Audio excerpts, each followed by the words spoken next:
What can founders, product, and go-to-market leaders expect to get out of the principles of pricing? And how can they make best use of the content that you're giving them? So we really cover all the kind of key topics, and we do it in a way that is very structured. I think solving or taking advantage of a pricing opportunity is a fairly linear process. There's a series of steps you need to go through to get to a good answer, and that's how we've structured the site. So we start kind of for me, foundational piece is customer segmentation.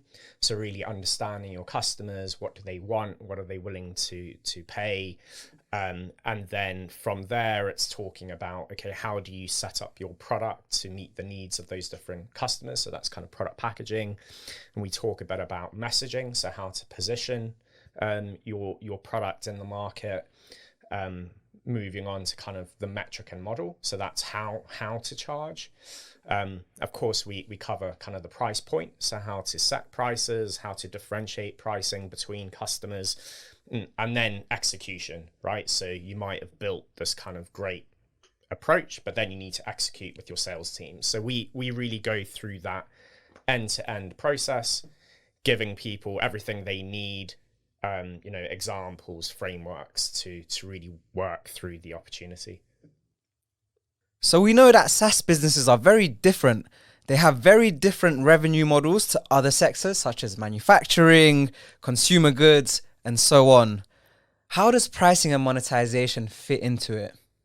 Yeah, it's I think, with the advent of the cloud, things have really changed. So if you think back in the day, technology businesses would have sold a piece of technology or software perpetually. And so they'd earn the majority of that revenue in the first 1 or 2 years. And then maybe they'd have some kind of maintenance contract and they'd earn maybe another 20% of the revenue they're going to earn from that account over, let's say, 5, 6, 7 years.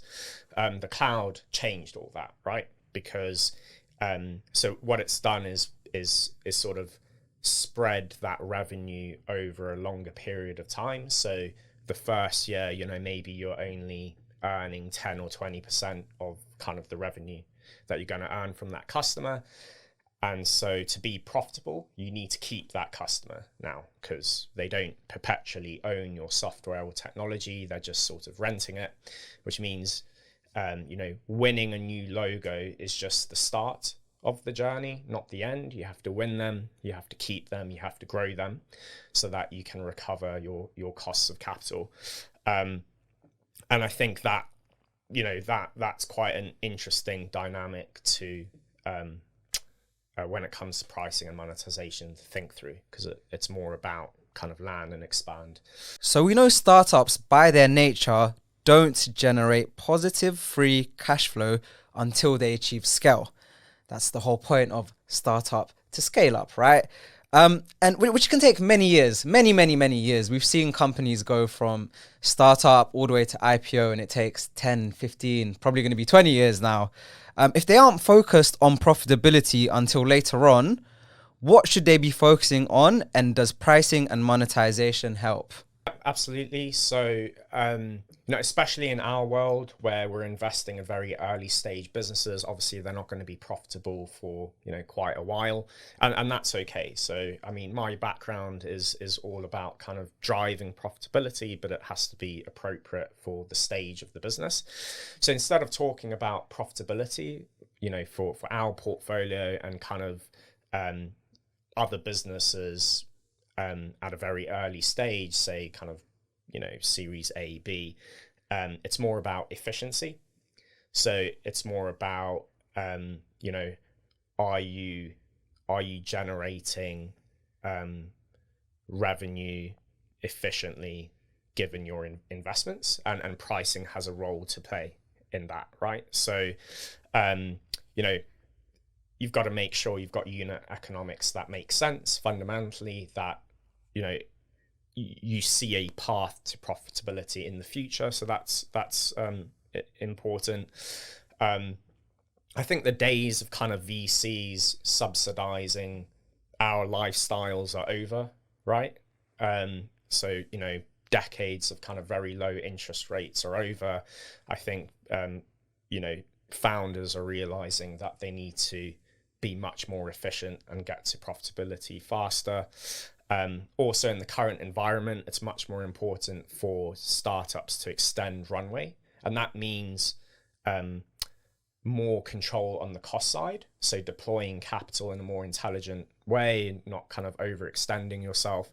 But it also means kind of better monetization, right? So generating revenues more effectively and faster. And kind of one measure of efficiency, and there's multiple people talk about, but one that we quite like is talking about the burn multiple. So the burn multiple, it's for every dollar of additional revenue that you generate, how much capital do you need to deploy? So if that multiple is less than 1, you're running a very efficient business, because basically it's costing you less than $1 to generate $1 of revenue. If it's kind of between 1 and 2, it's okay for an early stage startup, but it's something you want to reduce over time. And if it's more than 2, it's not great. And so that's where you need to kind of really work at it, both on the cost side, but also through pricing and monetization.